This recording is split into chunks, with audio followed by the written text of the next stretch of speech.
In order to have fun with extract, we got to have something worth extracting. So I'm just going to begin creating some cuts. We'll just draw a box, press B in order to bevel, spacebar to apply, and just perform some minor cuts on the surface in order to create something interesting and worth taking. We'll bring this cut down, press W, make it a wedge, and then we'll draw a shape, cut in here, press W to turn off wedge, but press B in order to bevel it and round it out in order to get one of these shapes. And then finally, in order to extract this, we can just draw a shape all the way around it. And just by pressing Y, we're able to perform an extraction. You can see that the box is gray, encompassing it, almost looking like a slice.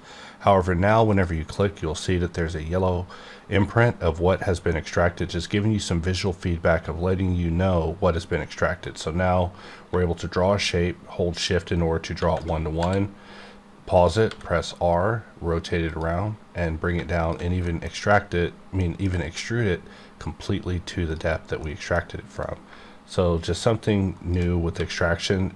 Extraction depth was something that we had a long time ago, but I longed to have it returned because I felt it was such a good way to provide feedback to users as far as what is going on with your surface when it comes to taking and repeating your cuts. So here we'll just draw a box and create it all the way around it, bring it down, press Y to extract again, and we see that we've extracted all of these quadrants.